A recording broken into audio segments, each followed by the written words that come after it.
So இந்த drum fest வந்து October 13th 2024 Kamaraj அரங்கம்ல இது நடக்க இருக்கு.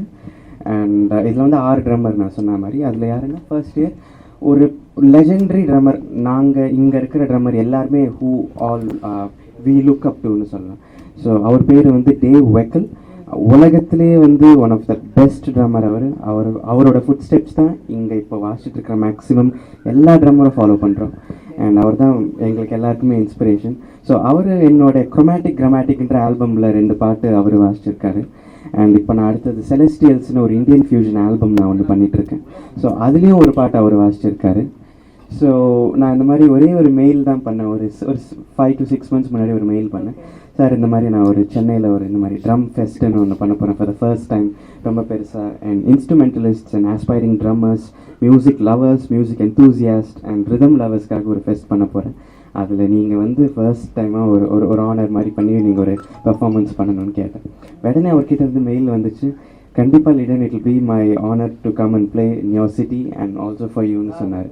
So words like that coming from a legend is a very big blessing and honour for மீன்னு சொல்லலாம்.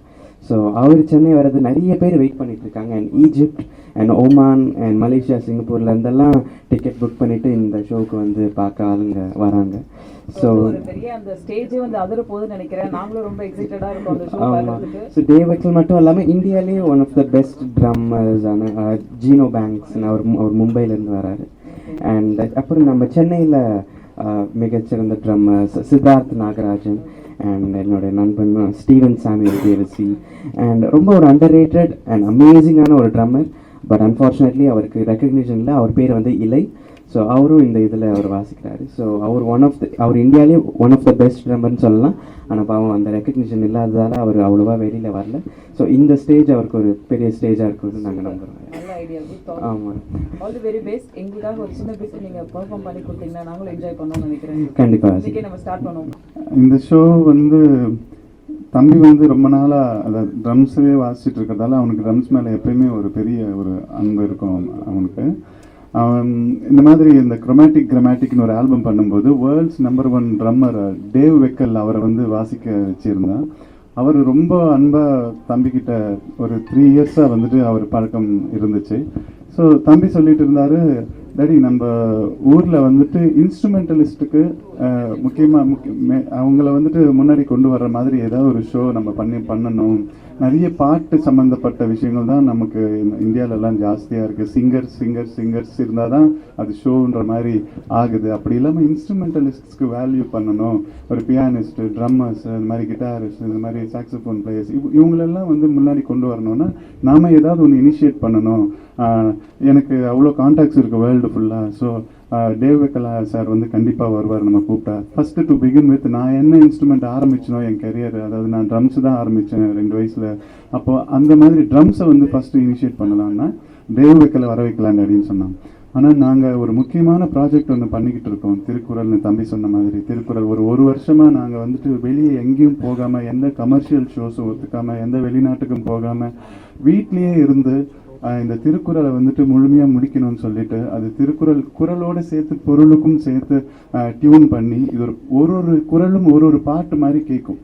அது வந்துட்டு இதுக்கு முன்னே யாரும் பண்ணதில்லைன்ற பெருமையை விட நாங்கள் அதை பண்ணி ஆகணுன்ற ஒரு ரெஸ்பான்சிபிலிட்டியோட இந்த விஷயத்தை ஆரம்பிச்சிருக்கோம். ஸோ அதை ரொம்ப ரொம்ப சீரியஸாக அதை பண்ணிக்கிட்டு இருக்கோம். நாங்கள் 1000 சிங்கர்ஸை வச்சுட்டு எல்லா music directors, playback singers, Tamil உச்சரிப்பு சரியாக இருக்கிற, இசை அறிவு இருக்கிற எல்லாருமே, உலகம் ஃபுல்லாக இருக்கிற எல்லாருமே பாட வைக்கணும்னு சொல்லிட்டு ஒரு 1000 பேரை பாட வைக்கிறோம்.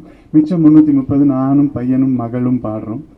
ஸோ இப்படி ஒரு பெரிய ப்ராஜெக்ட் பண்ணும்போது அவன் ஆசைப்பட்டான், இப்படியே போயிட்டு இருக்கு, நம்ம எதுவுமே ஒரு நல்லது இந்த வருஷம் எதுவும் செய்யலை, சரி யாருக்கும் தெரியாது நம்ம இருக்கிறது, நம்ம ஒரு ரிதம்காக ஒரு ஃபெஸ்டிவல் பண்ணலாம் அப்படின்னு சொன்னாங்க.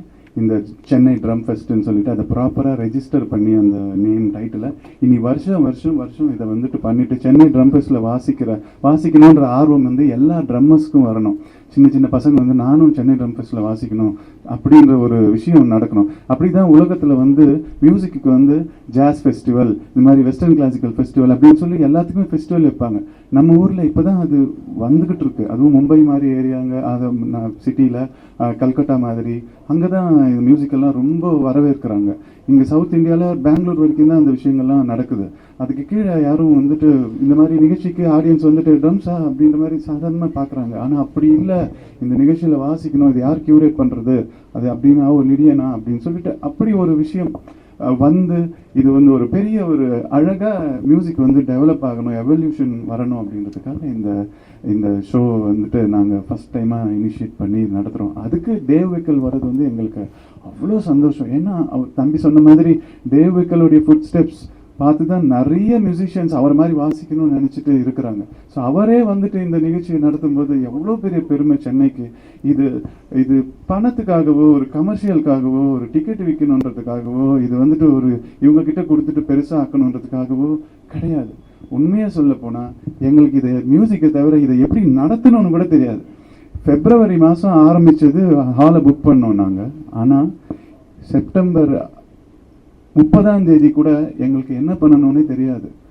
டிக்கெட்டு விற்றா ப்ரோக்ராம் பண்ணலாம், பரவாயில்ல, வீட்டில் சேர்த்து வச்ச காசை வச்சுட்டு ஷோ பண்ணலான்றது தான் இந்த அறிவே இருந்திருக்கு எங்களுக்கு.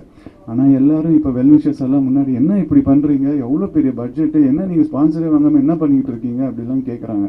ஸ்பான்சர்கிட்ட போயிட்டு நாங்கள் வந்து எப்படி பெக்கிங் பவுல்ஸ் எடுத்துக்கிட்டு போகணுமா அப்படின்னு சொல்லி, நீங்கள் ஈவெண்ட் மேனேஜர்ஸ் கிட்ட கொடுங்க அப்படின்னு அவங்க பார்த்துப்பாங்க அப்படின்னு. அது கூட ஒரு மாதிரி போய் கையேந்திர மாதிரி ஒரு விஷயம் தானே. மியூசிஷியன்ஸுக்கு அதுக்கு என்ன சம்மந்தம் இருக்குது அப்படின்னு சொன்னேன். பையன் அதுக்கு மேலே டேடி நீ எங்கேயும் போய் நின்று அவமானப்படாத அப்படின்னு சொல்லிட்டு எங்களுக்கு ஒன்றுமே புரியல, என்ன பண்ணுறதுன்னு தெரியல.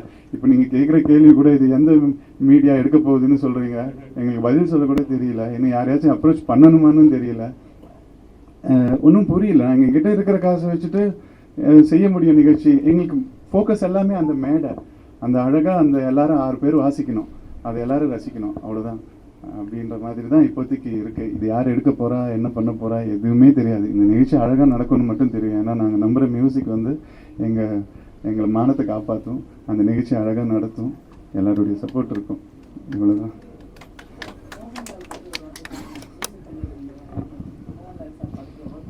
ஆமாம். ஸோ மோகன்லால் சார் அவரோட ஃபர்ஸ்ட் டைரக்டோரியல் டெபியூ பரோஸ்ன்ற ஒரு படம். So originally shot in 3D and அதுக்கு நான் வந்து சாங்ஸ் மட்டும் நான் கம்போஸ் பண்ணுறேன். அண்ட் பேக்ரவுண்ட் ஸ்கோர் வந்து மார்க் கிலியன் ஹாலிவுட்லேருந்து ஒருத்தர் பண்ணுறாரு. ஸோ அந்த படத்தில் வேலை செய்ய எனக்கு ரொம்ப சந்தோஷம். அண்ட் மேக்ஸிமம் எல்லா வேலையும் முடிஞ்சிருச்சு. அண்ட் ஃபஸ்ட் ஸ்க்ரீனிங் இப்போ கொஞ்ச நாள் முன்னாடி இப்போ நடந்திருக்கு. அண்ட் கூடிய சீக்கிரத்தில் அதுவும் ரிலீஸ் ஆகும். ஸோ அதில் 3 சாங். ஒரு சாங் வந்து மோகன்லால் சாரே பாடியிருக்காரு மலையாளத்தில். இது பேன் இண்டியா ஃபிலிம்ன்றதால அந்த 5 லாங்குவேஜில் வரும்னு சொன்னாங்க. ஸோ ஹிந்தியில் பார்த்தீங்கன்னா ஷான் அண்ட் பல்ராம் அண்ட் உத்ரா உன்னிகிருஷ்ணன் அவங்க, அண்ட் தமிழில் மது பாலகிருஷ்ணன். ஸோ இவங்கெல்லாம் சில பேர் பாடியிருக்காங்க. ஸோ அவருக்கு ரொம்ப சந்தோஷம். இந்த படம் 2019 ஆரம்பிச்சதுனால ஸோ அப்போதுலேருந்தே ஒர்க் அவர் க்ரோத்துன்னு சொல்லணும். ஸோ அதெல்லாம் பார்த்துட்டு தான் இருக்கார் அவர். ஸோ அவருக்கும் ரொம்ப சந்தோஷம். எனக்கும் அவர் எப்போல்லாம் மீட் பண்ணுறோம் ரொம்ப அன்பாக பேசுவார். என் வீட்டுக்கு 3 வாட்டி வந்திருக்காரு. அண்ட் அவரும் ஒரு திருக்குறள் பாடியிருக்காரு. ஸோ அது இங்கே ரிவீல் பண்ணலான்னு நான் நினைக்கிறேன். ஸோ அவர் பரோஸ்க்காக ஒரு பாட்டு பாட வந்தார். அதுக்கப்புறமா இல்லை நான் திருக்குறள் பாட உங்கள் வீட்டுக்கு நான் இன்னொரு வாட்டி வரேன்னு வாலண்டியராக அவரே சொல்லி இன்னொரு வாட்டி வந்தார் ஒரு 2-3 days கேப்பில். So is such a sweet person. ஆமாம், அவரையும் இன்வைட் பண்ணியிருக்கோம். அண்ட் அவரும் ஃப்ரீயாக இருந்தால் அவர் டெஃபினட்டாக அவர் வருவார். ஆமாம்.